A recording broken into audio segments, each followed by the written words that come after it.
14 اگست کو حکومت پاکستان کی جانب سے مختلف شعبہ زندگی میں نمایاں کارکردگی دکھانے اور گراں قدر خدمات سر انجام دینے والے افراد کے لیے سرکاری اعزازات کا اعلان معمول کی بات ہے، لیکن گزشتہ برس کی طرح اس برس بھی یہ سرکاری فہرست اس وقت موضوع بحث بن گئی جب اس میں بیرون ملک مقیم پاکستانی عمر فاروق ظہور کا نام دکھائی دیا۔ ایوان صدر کی جانب سے اس ضمن میں ایوارڈ حاصل کرنے والوں کی حتمی فہرست جاری کر دی گئی، جنہیں آئندہ برس 23 مارچ کو ہونے والی تقریب میں یہ اعزازات دیے جائیں گے۔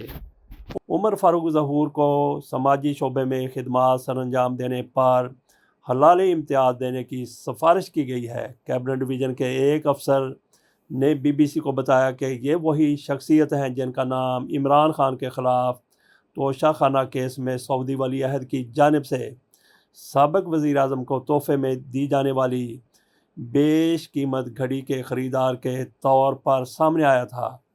عمر فاروق ظہور نامی اس کاروباری شخصیت نے دعویٰ کیا تھا کہ انہوں نے محمد بن سلمان کی جانب سے عمران خان کو دیا جانے والا خصوصی گفٹ سیٹ، جس میں ایک گھڑی بھی شامل تھی، سابق مشیر احتساب شہزاد اکبر کے ذریعے سابق وزیر اعظم کی اہلیہ کے قریبی دوست فرح خان، جسے فرح گوگی کہا جاتا ہے، ان سے دبئی میں $2 ملین کے عوض خریدا تھا۔ تاہم تحریک انصاف کی جانب سے اس دعوے کو رد کرتے ہوئے موقف اپنایا گیا تھا کہ تحفے میں دی گئی گھڑی عمر فاروق نامی شخص کو نہیں بلکہ پاکستانی مارکیٹ کے ایک ڈیلر کو 5.70 کروڑ میں فروخت کی گئی تھی۔ بی بی سی بتاتی ہے کہ عمر فاروق ظہور کون ہے۔ عمر فاروق کی سماجی خدمات کے بارے میں تو تفصیلات عوامی ریکارڈ میں موجود نہیں، تاہم ان کا نام پہلی بار سابق وزیر اعظم عمران خان کے دور حکومت میں ایک انتہائی مطلوب شخصیت کے طور پر سامنے آیا تھا۔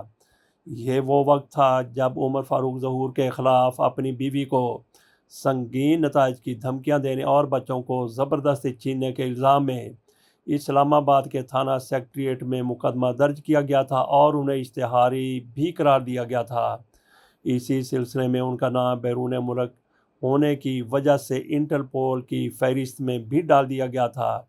تحریک انصاف کی حکومت کے خاتمے کے بعد عمر فاروق نے اس مقدمے کی تحقیقات کے لیے ایک مشترکہ تحقیقاتی ٹیم تشکیل دینے کی درخواست کی تھی، جو منظور کر لی گئی، اور اس تحقیقاتی ٹیم میں ایف بی آئی کے سینئر ڈائریکٹرز بھی شامل تھے۔ اس جے آئی ٹی نے متعلقہ عدالت میں جو رپورٹ جمع کروائی، اس کے مطابق عمر فاروق کے کسی جرم میں ملوث ہونے کا ثبوت نہیں ملا۔ اسی تحقیقات میں یہ بات بھی سامنے آئی تھی کہ سابق وزیر اعظم عمران خان کے معاون خصوصی شہزاد اکبر نے ایف آئی اے کو عمر فاروق کی سابقہ اہلیہ صوفیہ مرزا، جنہیں صوفیہ جمال بھی کہتے ہیں، ان کی مدد کا کہا تھا، اور متعلقہ اداروں نے قانونی تقاضے پورے کیے بغیر عمر فاروق کے غیر ضمانتی وارنٹ حاصل کیے اور ان کا شناختی کارڈ اور پاسپورٹ بلیک لسٹ کر دیا تھا۔ انٹرپول نے عمر فاروق کا نام اپنی لسٹ سے نکال دیا تھا، جبکہ لاہور کی عدالت نے انہیں جعلی شناختی کارڈ بنوانے اور اپنی ہی بیٹیوں کو اغوا کے الزام میں بھی بری کر دیا تھا۔ سابق وزیر اعظم عمران خان کے دور میں داخلہ امور سے متعلق وزیر اعظم کے مشیر شہزاد اکبر کا کہنا تھا کہ عمر فاروق کے خلاف درج ہونے والے مقدمات اور اس ضمن میں ہونے والی کارروائی قانون کے مطابق ہوئی تھی۔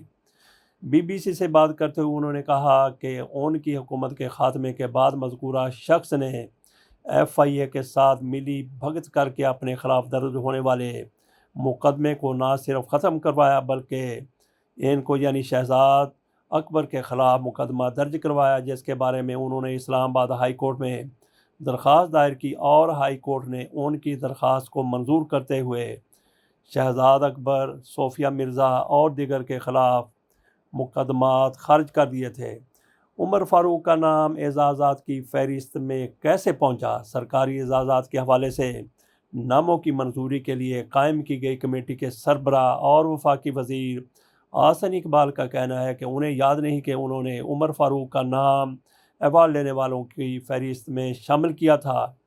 BBC سے بات کرتے ہوئے انہوں نے مزید بتایا کہ ہر صوبے کی اس ضمن میں ایک کمیٹی ہوتی ہے جو اپنی سفارشات ایوارڈ حاصل کرنے والوں کی فہرست تیار کرنے والی کمیٹی کو بھیجتی ہے، اور ان کی کمیٹی میں صوبائی سطح پر قائم کی گئی سب کمیٹیوں کی سفارشات کو بھی زیر غور لایا جاتا ہے۔ احسن اقبال کا کہنا تھا کہ ایوارڈ حاصل کرنے والے ناموں کی فہرست تیار کرنے والی کمیٹی ناموں کو اپنے طور پر منتخب کر کے اس فہرست کو وزیر اعظم سیکریٹریٹ بھجوا دیتی ہے۔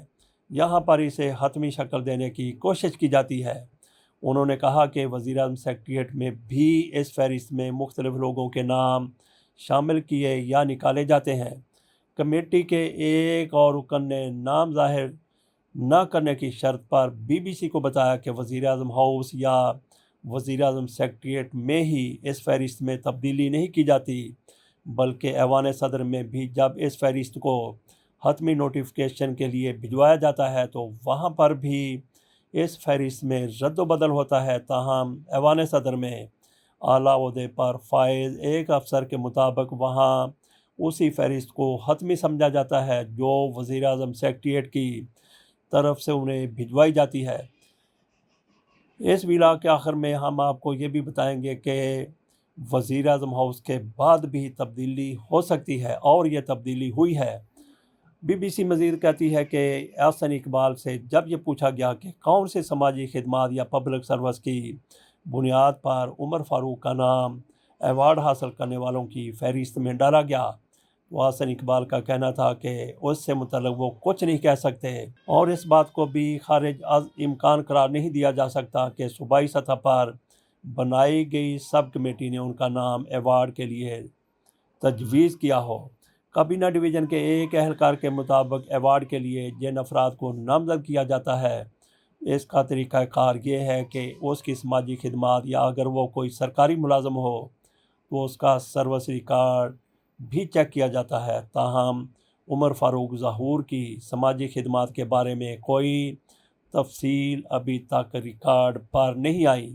مرتضی علی شاہ کی جنگ میں شائع ہونے والی 15 اکتوبر 2022 کی خبر کے مطابق صوفیہ مرزا کی شکایت پر FIA کے اینٹی ٹریفکنگ نے عمر فاروق ظہور کے خلاف بچیوں کے اغوا کا مقدمہ درج کیا۔ FIA corporate crime cell Lahore نے عمر فاروق ظہور کے خلاف 16 ارب فراڈ کی تحقیقات بھی شروع کر دی تھی۔ صوفیہ مرزا نے عمر فاروق ظہور پر اوسلو اور سوئٹزرلینڈ میں کئی ملین ڈالر کے فراڈ کرنے کے الزامات بھی لگائے تھے۔ وزارت داخلہ کے ذریعے شکایت وفاقی کابینہ تک پہنچنے پر عمر فاروق ظہور اور ان کے عزیز سلیم احمد کے خلاف تحقیقات کی اجازت دی گئی۔ واقعات کے مطابق عمر فاروق ظہور کے خلاف جھوٹے مقدمہ درج ہونے کے بعد ان کا نام ECL میں ڈال دیا گیا تھا۔ صوفیہ مرزا کی درخواست پر بچیوں کے نام پر انٹرنیشنل یلو نوٹس جاری کیے گئے تھے، ان کا نام ECL میں شامل تھا۔ عمران خان کے دور میں ہی انہیں لائبیریا میں گشتی سفیر مقرر کیا گیا۔ حکومت پاکستان اس سے واقف تھی یا نہیں؟ یہ اپنا ECL سے نام نکلوانے کے لیے لاہور ہائی کورٹ چلے آئے۔ یہاں جسٹس شجاعت علی خان نے ان کا نام ECL سے یہ کہتے ہوئے نکالنے کا حکم دیا کہ یہ شخص کو ایک ملک کا سفیر مقرر کیا جاتا ہے اور اس کا نام کیسے ECL میں رکھا جا سکتا ہے؟ تو یہاں پہ یہ وہی جج صاحب ہیں جنہوں نے ملک شہزاد احمد کی جگہ چیف جسٹس پاکستان بننا تھا، لیکن ان کے کنڈکٹ پر، ان کے کئی معاملات پر سوال اٹھائے گئے اور ان کو chief justice Lahore high court نہیں بنایا گیا تھا۔ تو میرا خیال ہے کہ ایسی چیزیں ہی اس کمیٹی کے سامنے گئی ہوں گی جو ہائی کورٹس کے چیف جسٹس کا تعین کرتی ہے۔ اب آ جاتے ہیں احسن اقبال صاحب کی طرف۔ احسن اقبال کی طرف سے ان کا نام ایوارڈ میں شامل ہونے سے لا علمی کا اظہار کیا گیا۔ ہماری اطلاع یہ ہے کہ ان کا نام پاکستانی نہیں بلکہ دنیا بھر میں جانے پہچانے جانے والے امجد صدیقی کی جگہ شامل کیا گیا ہے۔ ایوان صدر میں جو لسٹ وزیر اعظم کی طرف سے بھجوائی گئی تھی اس میں امجد صدیقی کا نام شامل تھا۔